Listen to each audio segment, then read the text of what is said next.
Leute, heute neues Hotel-Review-Video. Ich bin hier in Bochum und mein Hauptvideo geht um die Abschiedsfahrten auf der Straßenbahnlinie 310 nach Witten. Das werdet ihr separat sehen.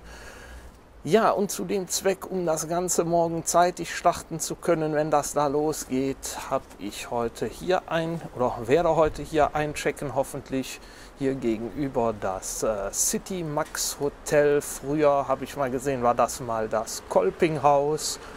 Und ja, warum das hier? Das Ganze ist in Wattenscheid.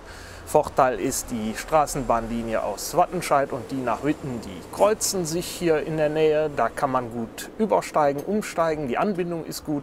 Und das Ganze war mit dem Business-Tarif von 44 € inklusive Frühstück das günstigste Hotel, das ich heute in Bochum hier kriegen konnte. Und da die ganze Sache mit dem Video, was wir planen, nicht ganz so sehr ins Geld gehen sollte, habe ich da gleich zugeschlagen und wir gehen jetzt gleich mal rein und schauen, was uns da erwartet. Und ja, dann bis später. Und wie ihr sehen könnt, ich bin im Zimmer, ich habe eingecheckt. Das Ganze hat einen Augenblick gedauert, denn ja, unten war alles offen, ich konnte reingehen, aber es war nirgendwo jemand zu sehen. Und ja, dann habe ich mich ein bisschen umgeguckt, hatte zweimal die Klingel gedrückt und draußen stand auch eine Handynummer dran, die hatte ich dann mal angewählt, da ging aber auch erstmal keiner dran. Und dann kam ein netter junger Mann, kam rein und der hatte gerade ja, die Einkäufe fürs morgige Frühstück getätigt und war hier gerade die Ecke rum in einem Geschäft. Und ja, dann hat das Einchecken aber ganz schnell und problemlos geklappt. Mein Zimmer soll jetzt laut seiner Auskunft sogar ein Deluxe-Zimmer sein. Standard hatte ich gebucht. Wie gesagt, das war jetzt dieses Standardzimmer, was ich gebucht habe. Wäre wahrscheinlich noch etwas schmäler gewesen. Man sieht das jetzt hier, ist ein breiteres Bett. Und ja, das war jetzt hier in Bochum-Wattenscheid oder allgemein in Bochum das günstigste Hotel. So, jetzt muss ich gerade mal unterbrechen. Mein Akku, der wollte nicht mehr. Aber ich habe ja genug dabei. Und ja, wie gesagt, das war Business-Tarif 44 € oder 44,20 irgendwie so um den Dreh. Und das Ganze inklusive Frühstück. Angeblich sollen 8 € inkludiert sein fürs Frühstück. 8 €. Ich glaube jetzt nicht, dass das Frühstück 8 € wert ist, aber das werden wir morgen früh sehen. Und sind wir mal ganz ehrlich, bei 44 € Übernachtungspreis, da kann man eigentlich null erwarten. Aber es ging mir jetzt wirklich nur darum, dass ich morgen zeitig hier bin, um diese Abschiedsfahrten mitzumachen. Und da wollte ich jetzt nicht viel Geld lassen und trotzdem machen wir dann hier einen kleinen Rundgang mal. Das Haus an sich jetzt außerhalb der Zimmer ist ziemlich in die Jahre gekommen. Wie gesagt, das war hier früher das Kolpinghaus. Die hatten dann wohl auch hier Zimmervermietung. Aber ja, Kolping, Handwerker, kirchlicher Handwerkerverein, da ist in die Häuser meistens auch in den letzten Jahren nicht allzu viel investiert worden. Jetzt ist das Ganze wahrscheinlich hier an einen privaten Betreiber gegangen, vielleicht auch ganz verkauft worden. Und ja, jetzt sind wir hier und schauen uns hier mal ein bisschen um. Wie man hier jetzt sehen kann, die Fensterrahmen, das ist also alles nicht mehr taufrisch, nicht mehr neu. Auch die Heizkörper, das ist älteres Semester. Aber wir haben hier einen neuen Fernseher. Der ist, finde ich, von der Größe her, für die Zimmergröße auch ganz ordentlich. Und Entschuldigung. Ja, hier unten ist dann direkt rechts die Innenstadt von Bochum-Wattenscheid. Die Straßenbahnhaltestelle sollte auch nicht weit entfernt sein. Hier Vorhänge sind neu, das Bett scheint auch neu zu sein. Das sieht also allgemein nicht so schlecht aus. Hier die Wand hat man neu gemacht, hier in diesem Design, und hier ist auch gestrichen worden, die Lampen sind neu, das kann man sehen. Also hier ist schon ein bisschen was dran getan worden. Ich setze mich hier um, da sinkt man ein. Naja, da werden wir mal sehen, wie man da die Nacht schlafen wird. Das ist auf jeden Fall sehr weich. Ein Kissen haben wir hier. Ja, macht aber insgesamt jetzt erstmal keinen ungepflegten Eindruck, das kann man nicht sagen. Der Teppichboden, der sieht auch eigentlich ganz vertretbar aus. Hier sieht man natürlich jetzt an den Türen, auch an der Art der Türen, aus welchen Zeiten das Haus hier mal stammt.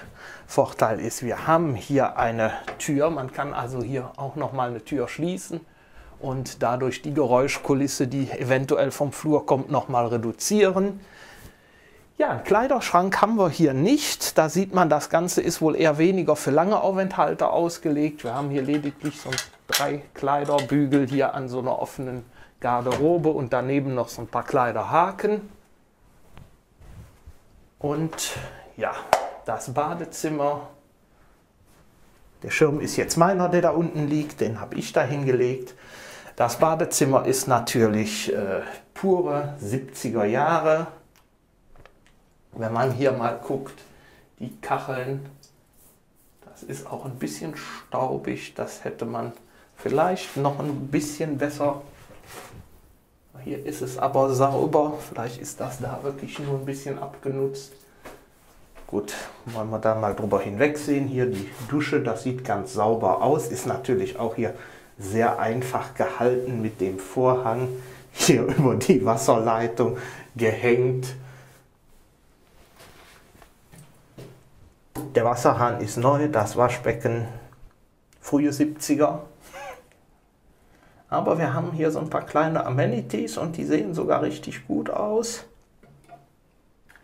So Fläschchen und hier so kleine Tütchen, aber leider keine Handseife.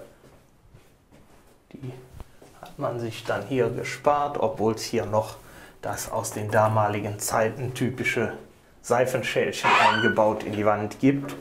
Ja, so, Toilettenpapier haben wir hier so einen wunderschönen Spender, wo dann wahrscheinlich irgendwann die Rollen zu teuer wurden und dann hat man hier auf den Standard umgestellt.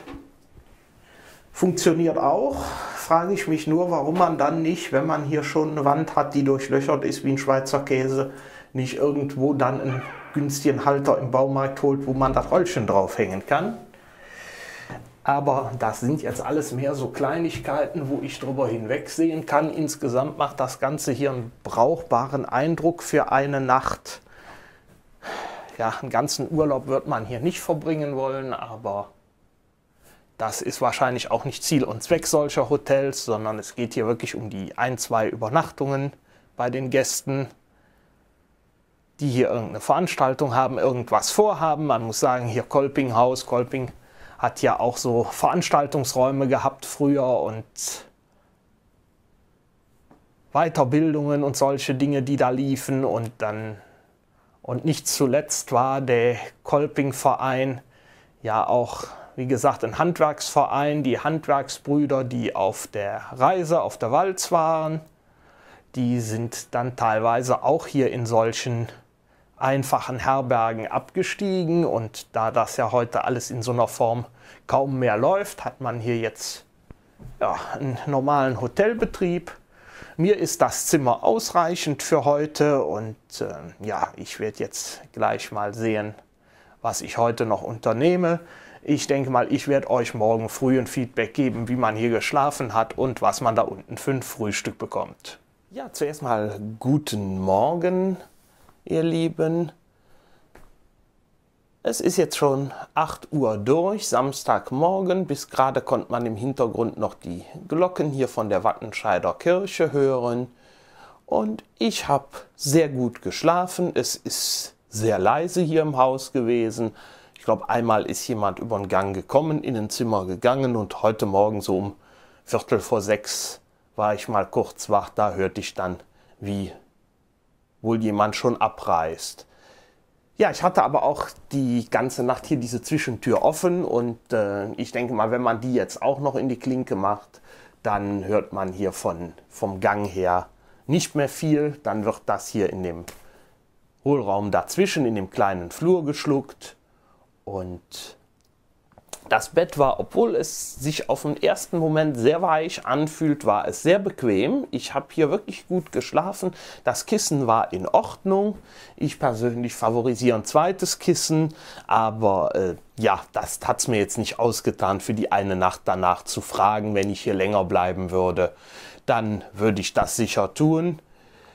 Angenehm war auch die Decke, die ist anschmiegsam, die hat gut, sag ich mal, auf mir drauf, um mich rumgelegen, ohne dass sie jetzt einen erdrückt, dass sie wahnsinnig schwer ist. Das hat mir ganz gut gefallen. Wie gesagt, das sind alles mehr so Kleinigkeiten, wo man jetzt sagt, okay, wenn ich jetzt im 4- oder 5-Sterne-Bereich abgestiegen wäre, dann setze ich die voraus. Aber hier für so ein einfaches Haus, wenn da die Basics stimmen, dann ist das schon viel wert. Ja, gestern Abend hat mich nochmal der Rezeptionist angesprochen. Der war also um kurz nach 0 Uhr, als ich nach Hause kam, immer noch da. Eigentlich ist da schon ab 23:30 Uhr dann so ungefähr zu, hat er mir gesagt. Dann kann man hinten über den Hof gehen und mit seinem Zimmerschlüssel kommt man dann da rein. Ja, aber er war noch da. Ich sah ihn da noch sitzen in der Lobby und dann habe ich vorne mal an der Tür gefühlt und da war auch noch offen. Und dann hat er mir kurz mitgeteilt, ja, die Dame, die hier morgens das Frühstück macht, das ist normalerweise wohl sogar ein richtiges Buffet, was ich in der Preislage auch überhaupt nicht erwartet hätte. Die hätte sich kurzfristig krank gemeldet und ja, er wird sich entschuldigen und ob mir das viel ausmachen würde, wenn es heute Morgen kein ganzes Buffet gäbe, sondern er dann ein Frühstück, ein kontinentales Frühstück macht. Ja, das ist in Ordnung. Ich gehe jetzt mal unten gucken, was er mir da macht. Er wollte ab 7:30 Uhr schon wieder da sein. Das ist auch eine stramme Leistung, wenn du nach 0 Uhr hier noch stehst und morgens um 7:30 schon wieder. Da findet man nicht mehr allzu viele Leute, die bereit sind, so viel zu arbeiten und so viel zu investieren an Leistung. Und ich bin mal gespannt, ob er jetzt da unten ist oder ob jemand anders da ist und was ich da jetzt bekomme.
Ja, das Frühstück habe ich dann auch überstanden und dann kommen wir auch zu einem kurzen Fazit vom Frühstück und vom gesamten Aufenthalt.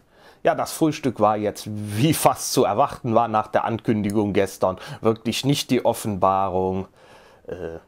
Es gab ein kleines bisschen Käse, ein kleines bisschen Wurst, Marmelade und Honig und Nutella.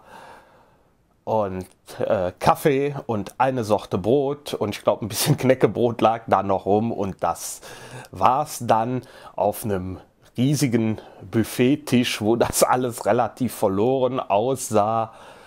Ja, was gibt's zu sagen? Also der Betreiber hat sich nochmal entschuldigt, hat also nochmal erklärt, die Dame wäre nicht gekommen oder hätte sich krank gemeldet. Ob das jetzt stimmt, kann ich nicht sagen. Was ich gesehen habe, war, dass außer mir jetzt noch eben 2 Leute da saßen, die auch einen Kaffee tranken und ein Brot aßen und wahrscheinlich auch nicht sehr viel mehr Gäste hier mit einem inkludierten Frühstück gebucht haben. Es scheint wohl auch Portale zu geben, wo die Zimmer ohne Frühstück angeboten werden, weil er mich gefragt hat, worüber ich gebucht hatte gestern und dann sagte er, ja, dann haben sie auch Frühstück inkludiert und ja, wahrscheinlich waren jetzt wirklich auch nur 3 oder 4 Gäste, die überhaupt ein Frühstück hatten und vielleicht hat man sich auch einfach die Lohnkosten jetzt sparen wollen, wenn man ansonsten heute niemand braucht, wenn hier heute sonst niemand anreist oder so. Die Bebuchung scheint ziemlich mau zu sein hier im Haus, was ja eigentlich schade ist, was ich eigentlich nicht verstehe bei dem Preis, ist das Grundprodukt solide. Ich meine, das Haus ist alt, da brauchen wir nicht drüber reden. Da täuschen auch die kosmetischen Dinge, die hier passiert sind, nicht ganz drüber weg. Die Badezimmer sind wirklich uralt. Und ja, Treppenhaus habe ich ja eben auch mal so ein bisschen reingefilmt. Man sieht halt einfach, aus welcher Zeit das ganze Gebäude hier stammt. Und ich denke mal, unter Kolping-Verwaltung ist hier auch nicht viel drin investiert worden, viele Jahre lang. Und ja, dieser Stau ist jetzt hier drin und ich meine, man kann jetzt sehen, dass hier auch was dran getan wird, dass die hier auch arbeiten und was tun. Aber das dauert halt seine Zeit und ja, bei einem Haus in der Preisklasse wird man auch kein 4-Sterne-Haus draus machen in absehbarer Zeit. Das muss man ganz klar sagen. Ich hätte das Ganze mit dem Frühstück ein bisschen anders geregelt. Ich hätte dann gesagt, komm, dann lassen wir das Buffet ganz weg. Dann hätte ich irgendein Körbchen organisiert, hätte für jeden Gast 2 Brötchen reingetan und einen kleinen Teller gemacht mit ein bisschen Aufschnitt und Marmelade. Und dann wäre die Sache gegessen gewesen. Hätte man gesagt, kontinentales Frühstück. Und dann wäre das gar nicht weiter aufgefallen. Ne? Jetzt, wie gesagt, auf diesem riesigen Buffet dann so ein paar verlorene Scheiben Käse und Wurst und dann meterweit gar nichts. Da standen Cornflakes oder so, aber Milch war keine dabei gestellt. Der Automat mit Orangensaft war leer. Das sind einfach alles Dinge, wenn sie da stehen und sie funktionieren dann nicht oder man kann sie nicht nutzen, dann ist es ärgerlich für den Gast. Stelle ich sie gar nicht erst dahin, sondern stelle einfach ein kleines Frühstück zusammen wie beim Bäcker, dann fällt es, sage ich mal, gar nicht auf. Wenn ich 44 € für ein Zimmer bezahlt habe, erwarte ich dann auch nicht mehr. Von daher, das hätte man ein bisschen besser kaschieren können, diese Panne, die jetzt da gelaufen ist. Und aber ansonsten muss ich sagen, hier der Mann, ich nehme an, das ist der Betreiber hier, so wie ich das verstanden habe. Der ist sehr nett, der ist sehr freundlich und ich denke mal, der arbeitet auch ganz schön hart, um die Sache hier am Laufen zu halten. Und von der Preis-Leistung her stimmt die Sache hier. Ich will das nicht zerreißen, bloß jetzt wegen dem Frühstück, was daneben gegangen ist. Insgesamt, Entschuldigung. Insgesamt habe ich hier gut geschlafen, günstig geschlafen und ich kann jetzt gleich hier in den Tag starten und werde jetzt auch meine Sachen packen, weil ja, ich werde jetzt dann die Rundtour machen und auf dem Rückweg auch am Hauptbahnhof aussteigen und meine Rückreise antreten. Und wie gesagt, das seht ihr ja in einem separaten Video. Eine Kleinigkeit ist mir hier sogar noch aufgefallen. Hier, wenn man das sieht, neben der Steckdose, da gibt es sogar eine Telefonsteckdose. Das heißt, hier hat es scheinbar sogar mal Telefone auf den Zimmern gegeben, in grauer Vorzeit. Das hat man sich dann jetzt wahrscheinlich wegen Veraltung der Telefonanlage gespart. Ich meine, heute hat nahezu jeder ein Mobiltelefon mit Telefon-Flatrate, das kostet nichts mehr. Und wer nutzt heute noch ein Zimmertelefon im Hotel?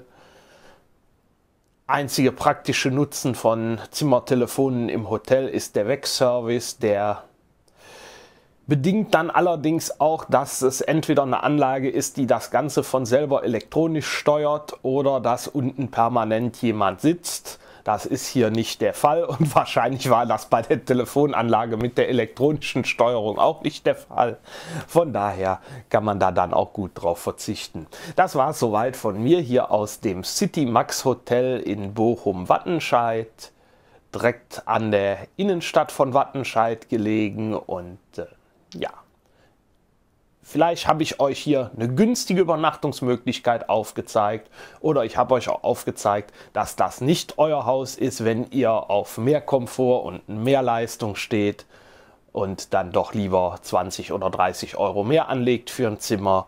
Ich würde mich freuen, wenn es euch weitergeholfen hat und sehe euch dann irgendwann oder ihr seht mich dann irgendwann in einem anderen Video vielleicht wieder.